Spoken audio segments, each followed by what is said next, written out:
안녕하세요. 반갑습니다. 이태희 목사입니다.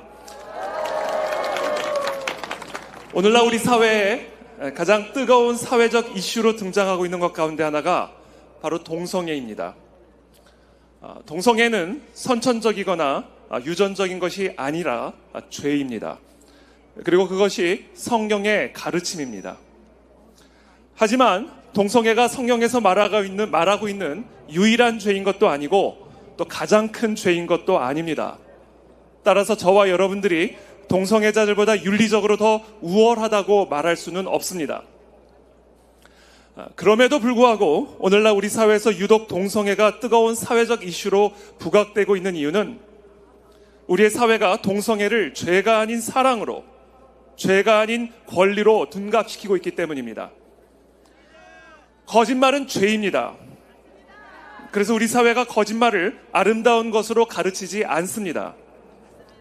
그러나 오늘날 우리 사회는 우리의 자녀들에게 동성애를 아름다운 사랑으로 장려하고 있고 그것이 더 이상 윤리의 문제가 아닌 권리의 문제라고 가르치고 있습니다. 이제는 그것도 모자라 동성애를 비판하는 자들을 처벌하는 차별금지법과 같은 악법을 발의하는 그런 지경에까지 이르게 된 것입니다.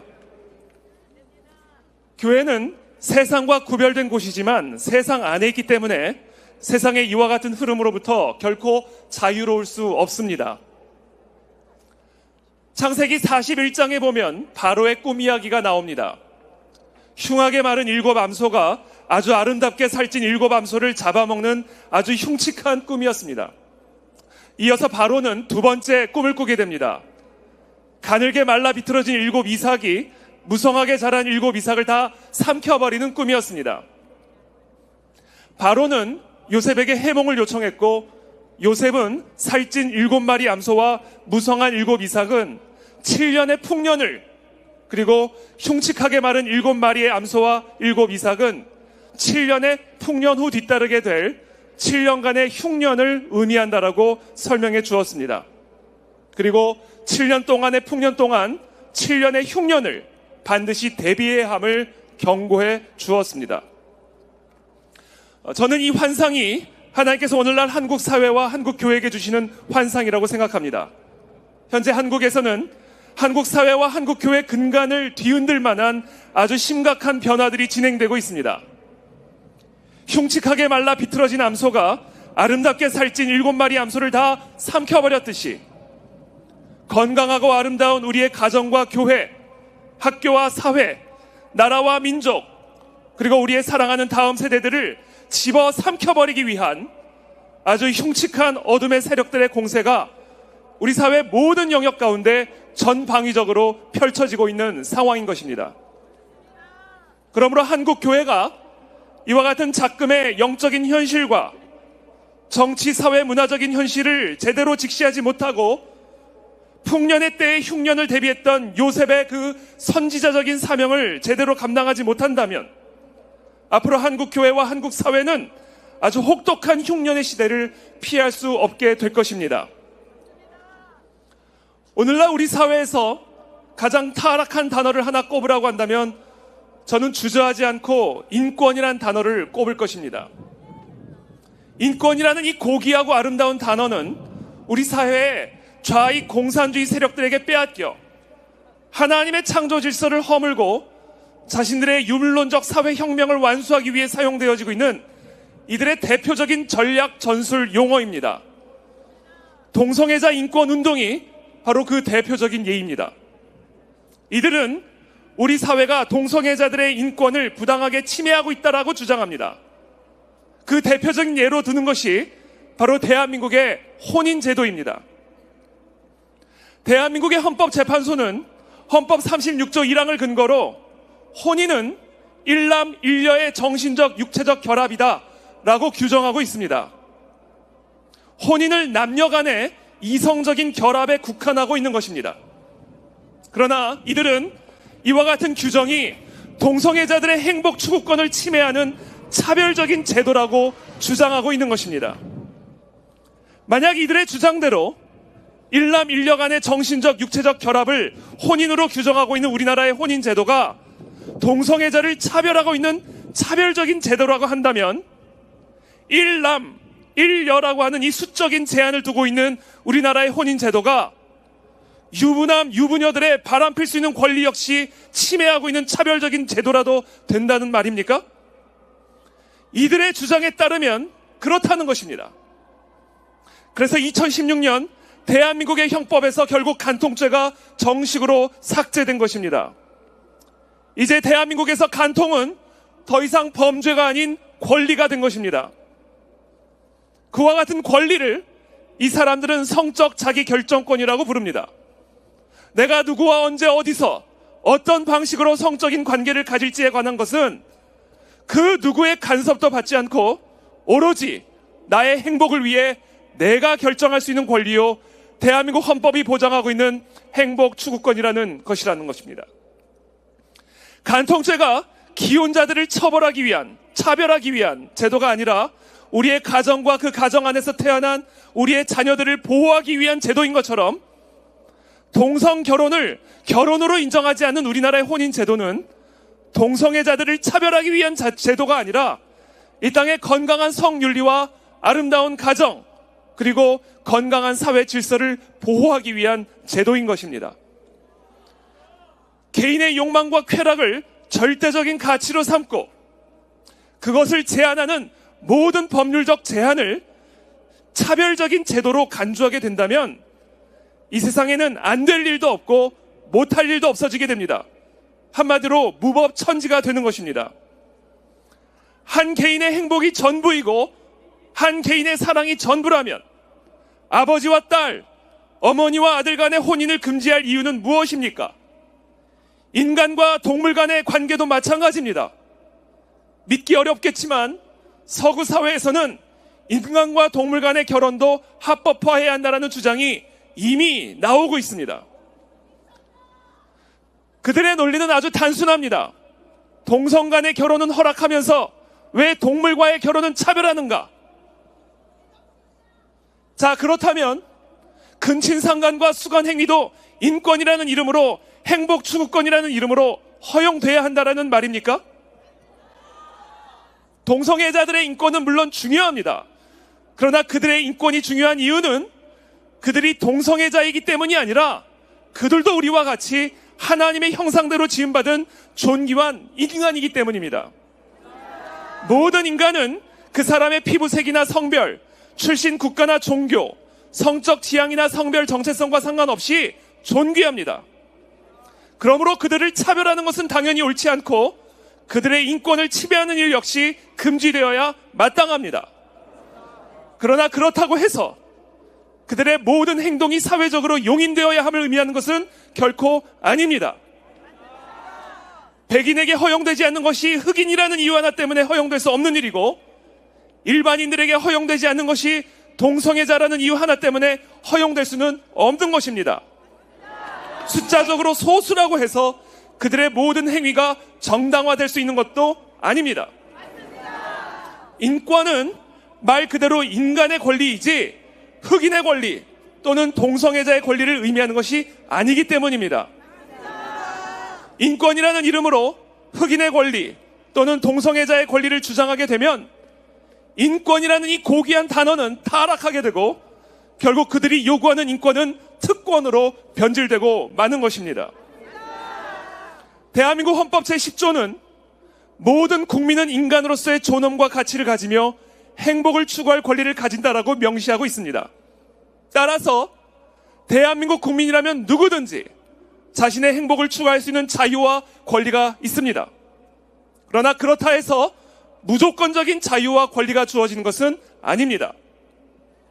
대한민국 헌법 37조 2항에 따르면 국민의 모든 자유와 권리는 국가안전보장, 질서 유지 또는 공공복리를 위하여 필요한 경우에 한하여 법률로서 제한할 수 있다라고 그 한계를 분명히 못 받고 있습니다.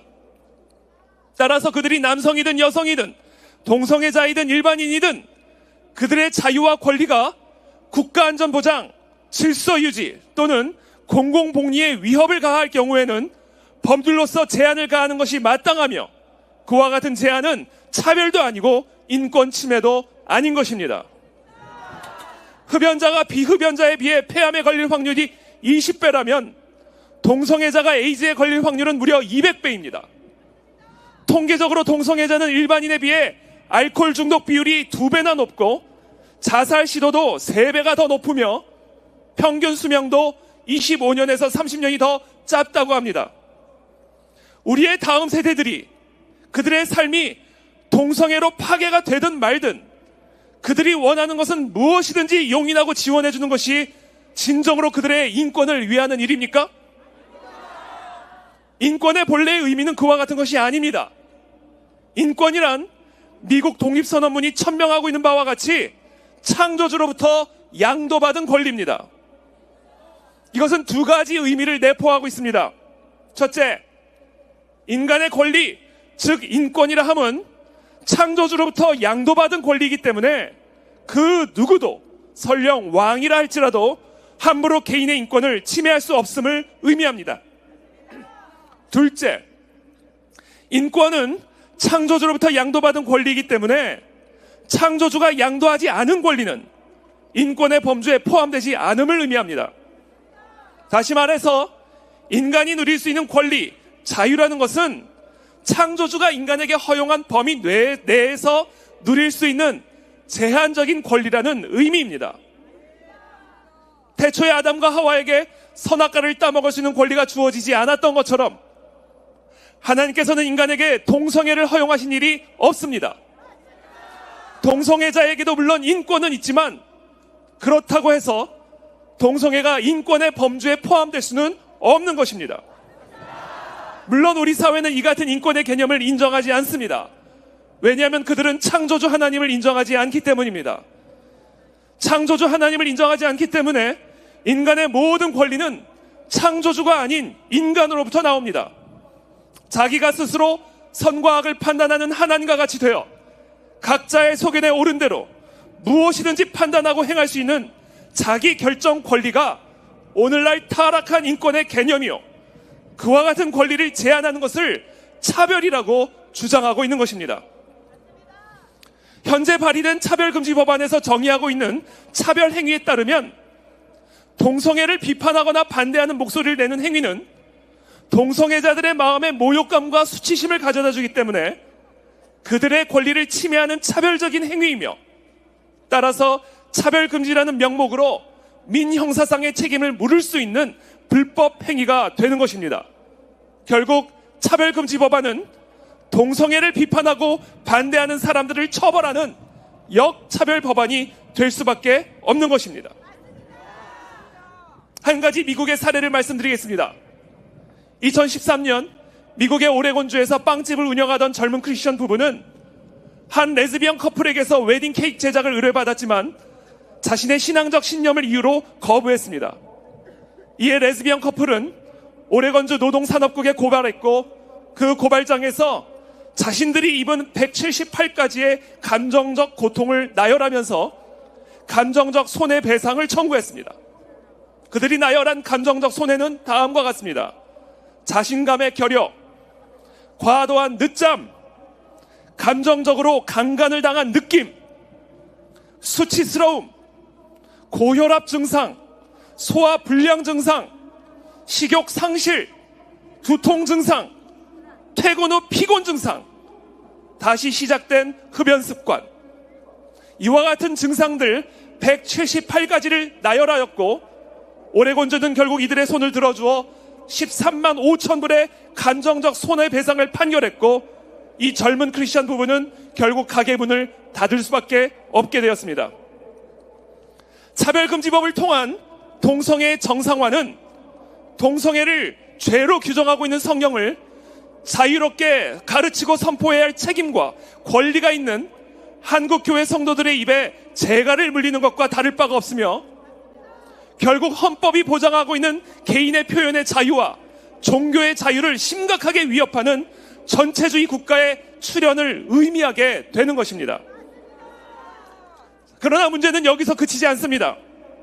동성애의 정상화를 통한 건강한 성윤리와 가족 질서의 해체를 추구하는 성혁명은 소위 네오막시즘이라고 불리우는 새로운 공산주의 혁명 전략인 것입니다. 과거의 공산주의자들이 경제적인 불평등을 공산주의 혁명의 동력으로 삼았던 것과는 달리 이제는 그 범위를 문화적인 불평등으로까지 확대한 것입니다.